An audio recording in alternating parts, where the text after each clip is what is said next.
You're watching my lesson on fluid movement in cells. This video will focus on um, how fluid can move in and out of cells. So, in cells, fluids can move in and out. But what keeps the organelles in and the other things out? Well, if you remember from our lesson on cell parts called organelles, uh, we would mention the cell membrane, right? So the cell membrane keeps things in and keeps certain things out. And they act as a barrier and a filter to sort of make sure that the organelles stay in, the poisonous or dangerous stuff stays out, and the food can move in and out, or water can move in and out. So we refer to how easily fluid or particles can move through a barrier as permeability. So if something is said to be permeable, then things pass through easily, right? It sounds like permission or permissive, right? If something is permeable, it lets things in. And if it doesn't let things in, it's said to be impermeable. So permeability is how easily particles or things can move through a barrier, right? So it's how easily particles or things can move through a barrier.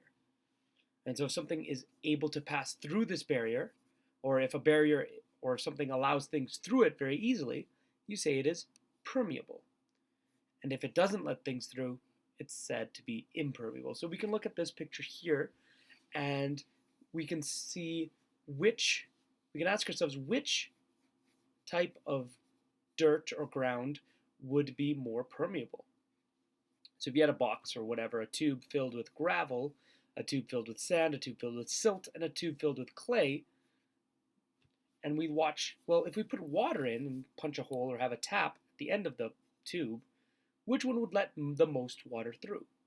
Well, the gravel lets all the water through. Sand, some water gets through, or at least the water slowly passes through. And silt and clay, well, not a lot of water passes through, or at least it doesn't even reach very deeply. So we could say that the gravel is the most permeable because the water is just running through it. We say sand is a little bit permeable because it lets water through slowly. We say silt is pretty impermeable because it doesn't really go through for a very long time. And we say clay is impermeable because, well, the water is not even making it down. So permeability is how easily fluids or particles can move through a barrier, right? So it moves through gravel easily, so we'd say it's permeable. It moves through sand kind of easily, so we can say it's kind of permeable, and silt and clay are impermeable. So the cell membrane. This is a complicated organelle that lets certain things in and keeps things out. So it acts like a filter. So we say it's selectively permeable, or you could say it's semi-permeable, right? It lets some things in. Some things it's giving permission to let in.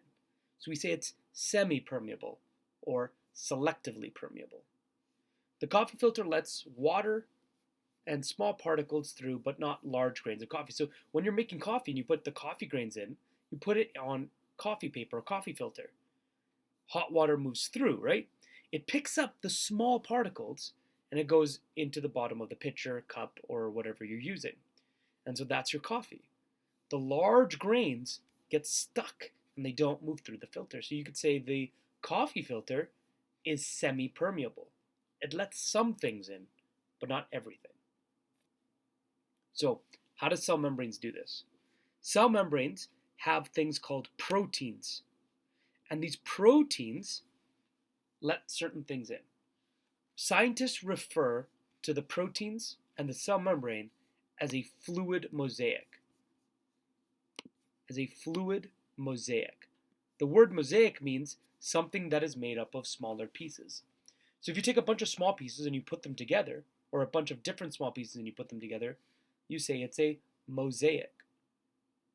So scientists call the cell membrane a fluid mosaic. Fluid because it can change shape, and a mosaic because it's made up of different parts, as you can see in this picture. It's got cholesterol, protein, different other proteins, something called phospholipids, glycoproteins, all these fancy words. And so it's all got these small parts in it that make up the cell membrane. And so scientists call it a fluid mosaic. So the cell membrane is fluid and is made up of smaller parts.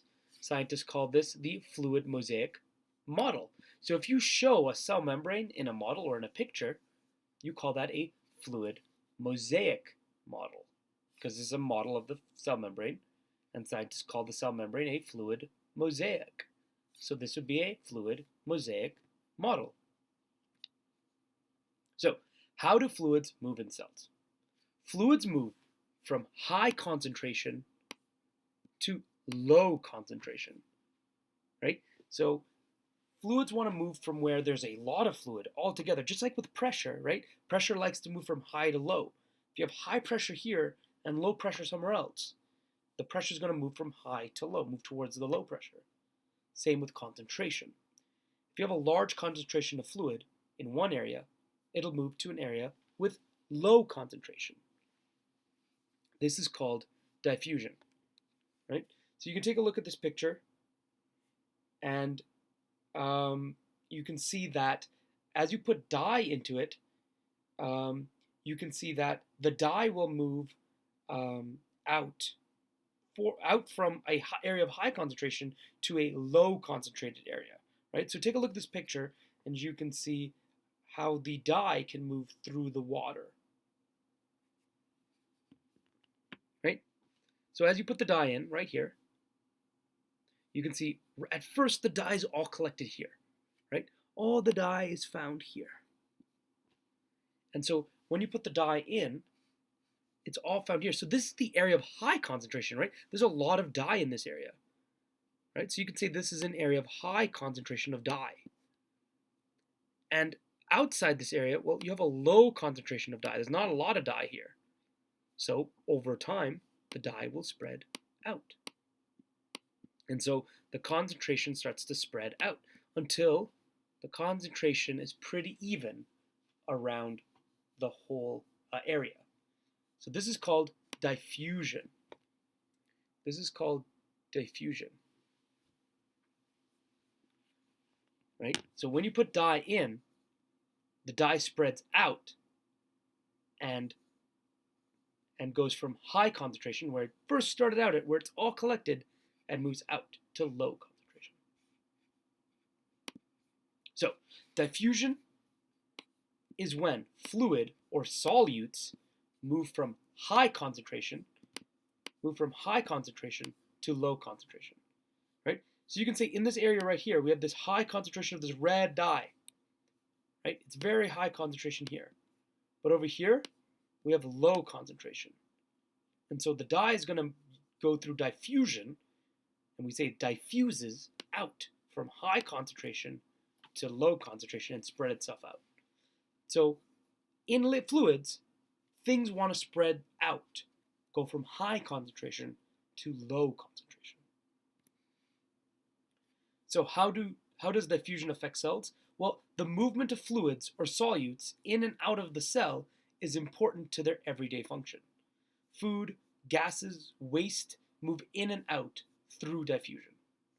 Without diffusion, cells would need to use more energy and bring in important molecules. So we have a cell, right? Well, the food particles have a higher concentration on the outside, right? A high concentration on the outside. And so the cell membrane is permeable to them, will let the food in. And so it'll go from high concentration to low concentration because the cell's going to eat this food. So it's going to keep moving in. Well, the cell also makes carbon dioxide as waste. Well, it has all this carbon dioxide on the inside. And so it'll move from an area of high concentration to low concentration. Same with oxygen here. We have all this oxygen on the outside. So the oxygen will move from high concentration to low concentration. And so this allows the cell to bring in food, bring in oxygen if it needs it, and remove wastes without using energy, right? Because concentration, moving down concentrations, right? Moving to lower concentrations doesn't take any energy. Things just do that on their own. And so diffusion allows the cells to take in food, to take in oxygen, and remove waste without using up energy. Osmosis is the diffusion of water through a semipermeable membrane. So diffusion is osmosis is diffusion of water through a semipermeable membrane. This means that water moves through and doesn't let other things through, like solutes.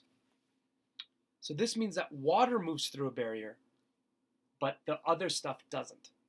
So diffusion is when the stuff in the water spreads out. Osmosis is when the water spreads out. For example, where will the water go? We have this barrier. So this is the semi-permeable membrane, right? The semi-permeable membrane or barrier. So it only lets water through, right? So these balls here, they're not going to move. Only the water, the pink stuff, the dyed water will move. Okay. Well, which side, even though it's at the same level, which side will have more water? Well, hopefully you realize that, well, this has got fewer balls in it, but it reaches the same level, so this must have more water to make it an even level. This one has less water because there's more of these balls here, or more of these solutes here. So it has a low concentration. So water should move from this to there. And that's what we'd see. Right? To even out the amount of water, water will move from this area of high concentration to low concentration. So even though it seems like there's less water here, it's actually the same. It's just this looks higher because this has more of these little balls in it, which raises the level. Like putting a rock in water, in a cup of water. As you put the rock in the cup of water, the water level rises. You didn't add more water, you don't have more water. It's just that the rock is taking up space. So these particles are taking up space. And so it looks like these are the same amount or the same level, but this has more water than this one. So the water will move from high concentration to low concentration. So this video will review that. Why is osmosis important? So we talked about this in plant cells when we talked about their organelles, right? In plants, water needs to move into a cell to create pressure. This pressure in each cell keeps the plant upright. So when you look at this, it's called turgid, you don't need to know that, but as water moves into the cell, the central vacuole, the big vacuole in the middle, right, fills up with water. And that creates pressure. And that water is pushing outwards. But the vacuole is holding everything in.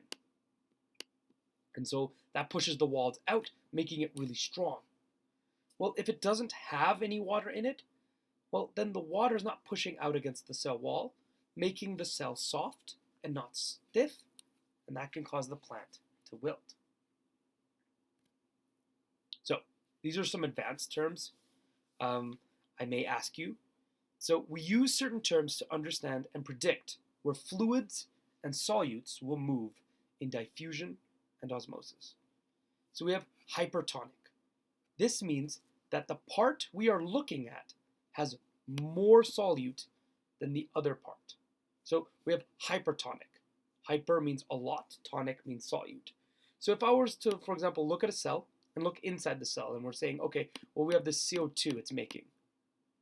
Well, if it has more CO2 than the outside, then we see the cell is hypertonic in CO2 to the outside because there's more solute.